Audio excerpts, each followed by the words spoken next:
Good night.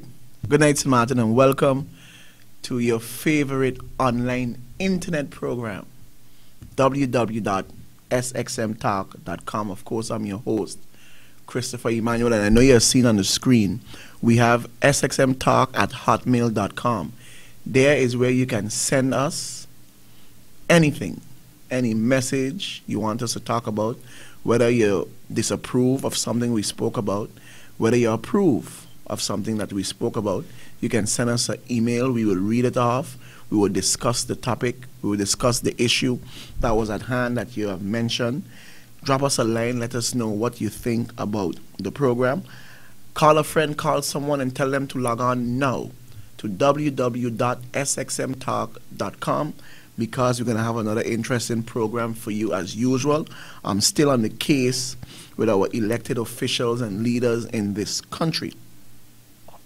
And again, I'm sending out my condolences to the loved ones of that young lady who have tragically lost her life. I'm also wishing that young man that got stabbed a speedy recovery. You know, he defended his position of not wanting his cell phone to be stolen. But my advice to him, next time when someone is robbing you, give them what you want. Give them what they want, and it avoids you most of the time being injured or getting hurt.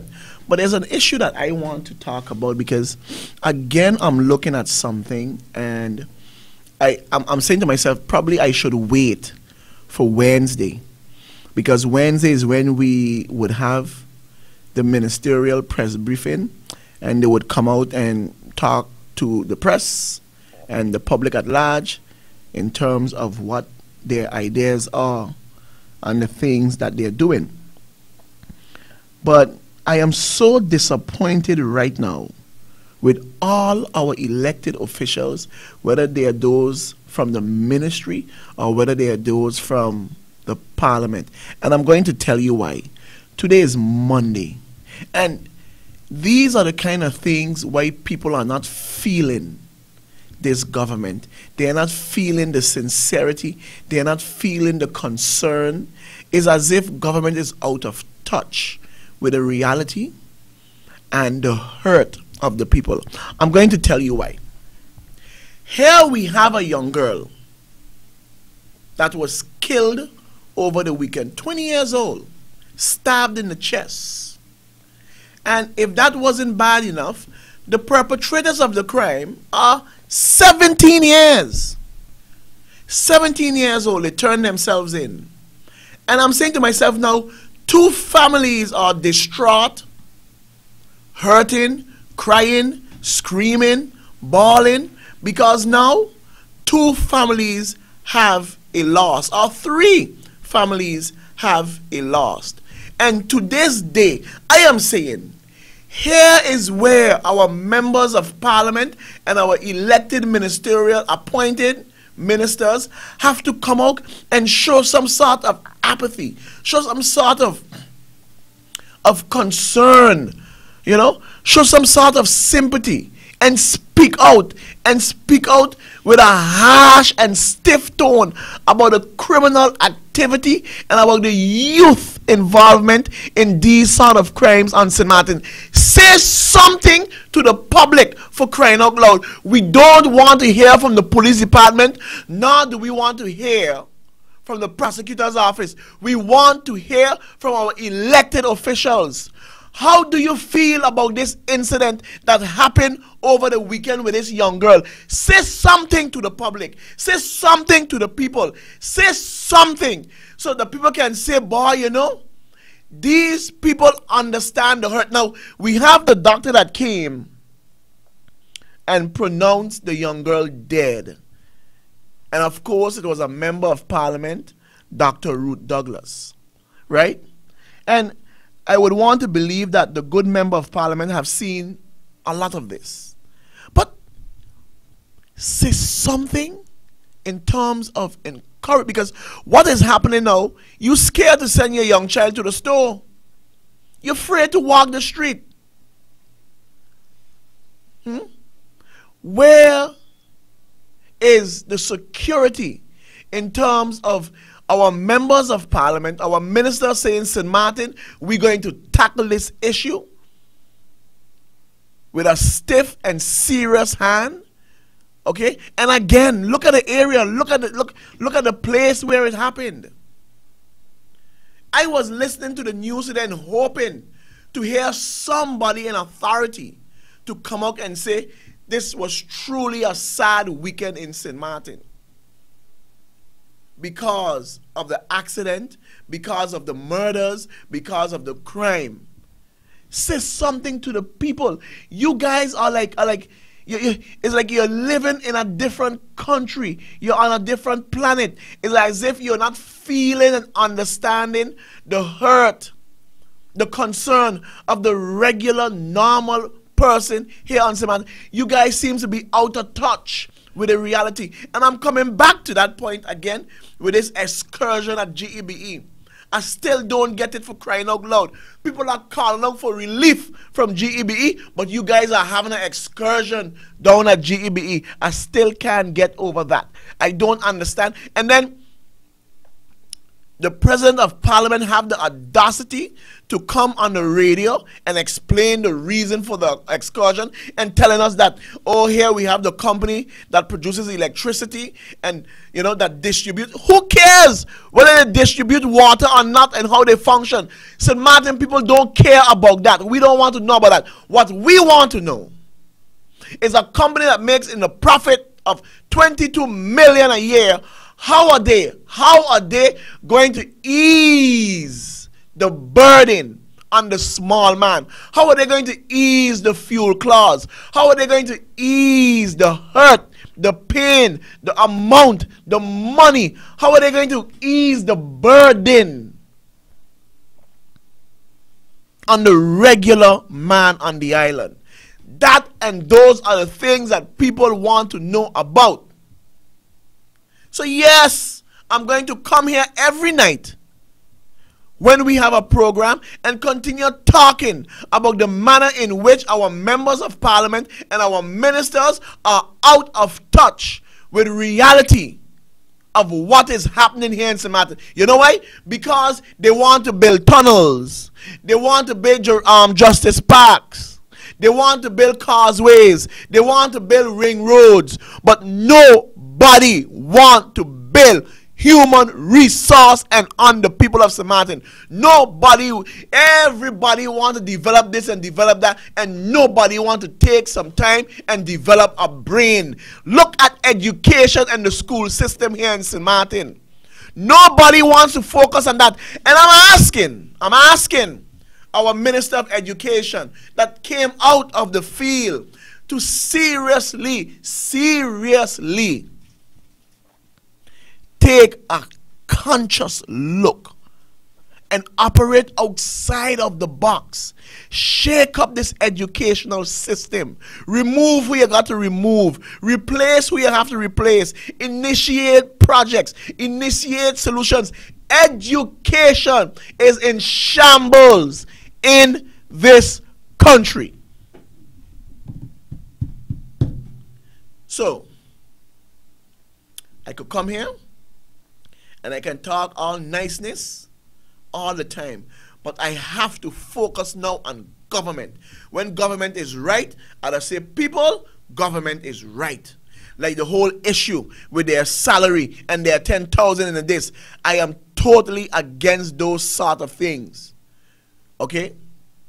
Yes, it is 18,000 guilders that they make. 18,000 guilders, which is about $10,000.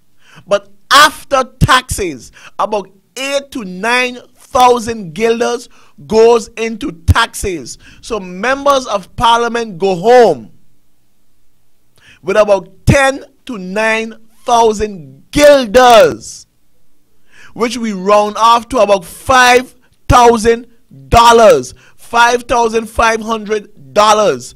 They don't go home with $10,000. That's not what they go home with. So this is the reason why I'm disappointed with Lloyd, because he needs to do his research before he go on a radio program and talk about what the members of parliament. So I'm not going to stay here and defend him in that. Do they make money? No, they don't. But are they making much more than the average person? Yes, they do. Do they deserve to make that kind of money? Yes, they do. But if they are working for that kind of money, because you want to attract the best and the brilliant and the smartest to function and run this country. You want to get the individual who's in the private sector and the business that he's running successfully and doing well. You want to encourage, okay, those sort of entrepreneurs and intellectual and those that create innovators into government. Because the role of government is not to create jobs for people. The role of government is to make a level playing field attractive and interesting for investors to create jobs. And if government doing that? No, they are not doing it. This is the reason why I am saying to our members of parliament, get off of your butts and get some work done. We are tired of the arguing and the mongering for insignificant, stupid things in parliament. Let me hold my words. Who cares what presentation Carnival is going to put on? Parliament, this is why people are upset. This is why people are angry. Because these things mean nothing to them. They mean nothing to them. But start talking about price control. Start talking about food prices. Start talking about inspections in these grocery stores. Start talking about creating jobs for youngsters. Start talking about helping people. And you're going to see the interest that you're going to get. This is the reason why people are upset and they're saying that you guys are doing nothing. Now, for those who don't know me, and you're probably watching this broadcast for the first time, I work in parliament. But I have to say it and speak it as it is. I am disappointed in our members of parliament, all of them. To date, I am disappointed. Because next year, 2014, their term will be up. And each and every one will be coming back. Re-elect me to parliament. Re-elect me to this. Re-elect me to that. And my question to all of them will be, for what? What have you done in 4 years that I must re-elect you to parliament? Now, listen to this. I was impressed. And I said, finally, we are seeing something done. I think it was the 3 independent members that initiate calling of government-owned companies, GEBE, Harbour. But I'm waiting for them to call Telem. What is going on with Telem? Everything here, every government-owned company here seems to be operating like a government within themselves. So I was happy with that. I'm happy with that. Call them in and ask them some serious questions. Listen. It's only because of the resilience of St. Martin people is why they are still calm and quiet. Why? Because they love their elected officials. They respect their elected officials. But we don't get that same sort of gratitude in return. We don't get it. The high and mighty arrogance and the sophisticated sort of approach that these individuals walk around and move around in society is unbecoming. You're not down on the level. Oh, as for Gracita, we don't even want to talk about her. But all of a sudden, she's the most concerned. Listen to me. Listen to me. And this is my bias bit now. Nobody, after what is happening now, nobody should vote for the up party, period. Nobody. Because I think and I believe, besides Sylvia Myers, and I'm saying it because I like Sylvia Myers, because she's a nice person. But the rest of them, they are the most hypocritical bunch in Parliament. The most hypocritical bunch, especially Gracita Arundel. We shouldn't even, listen, just do as if Yanchi Leonard don't exist. As for Ruth Douglas, you don't even know if she's around. And Jules James, oh my goodness. And these are the people come 2014 would say, re-elect me to Parliament. Because of you, the people. Everything you're going to hear out of their mouth is the people, the youth. The people, the youth, the people and the youth are suffering in their own country because we have members of Parliament who are not doing their jobs. Why? The people are the ones on the 6 months contract. The youth are the ones that are unemployed. The people are the ones that can't get good health care. The youth are the ones that can't get good education. The people are the ones that are paying these exorbitant GEBE bills. The youth are the ones have to see their parents crying at night because they can't afford basic necessities. Why? Because we have a government, we have a parliament that has a duty and a job to do in terms of feeling the hurt that the people are going through, and they do as if it don't exist. But when it comes to their travel and their monies, they're up for it.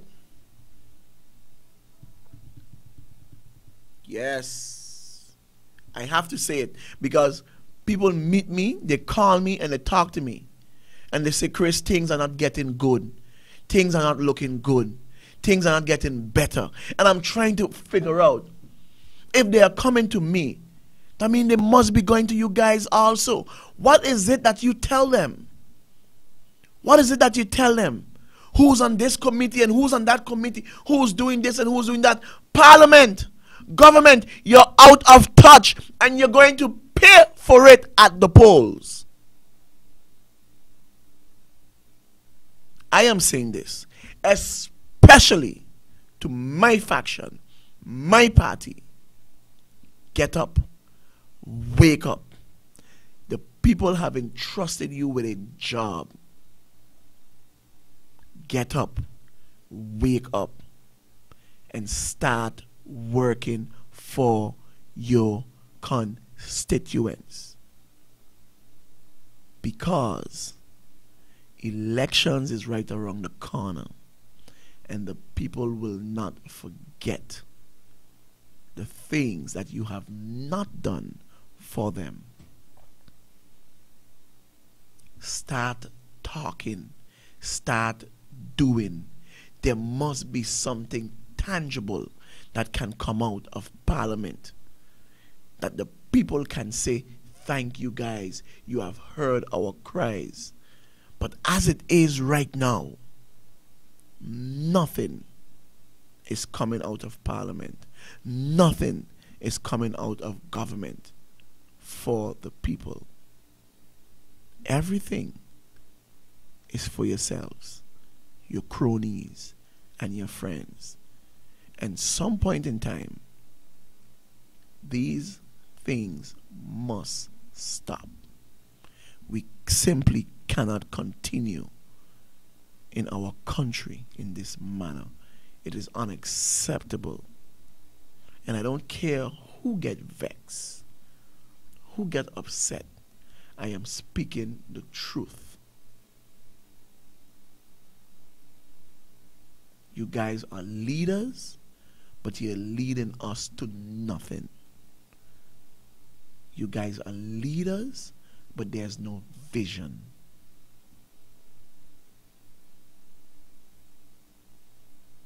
And that's the truth.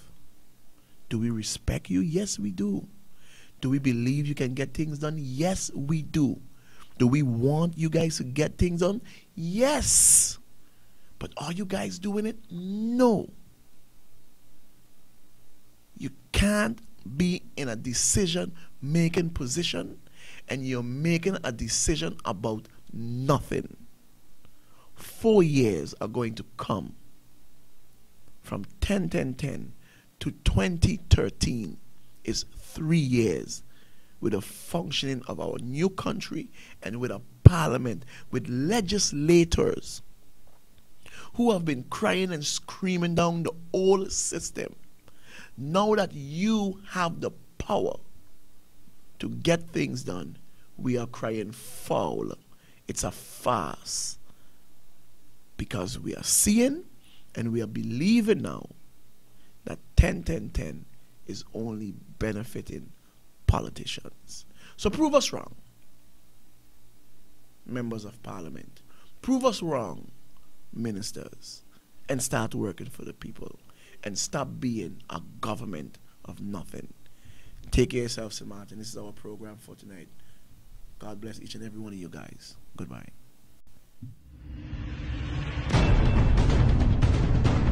There was a time when people dare not utter a word. There was a time when people were in the dark and searching for accurate information. Just when all hope is lost and frustration hangs in the balance, XSM Talk emerges and broke the silence. Join host Christopher Emmanuel for live and serious discussions and hard talk.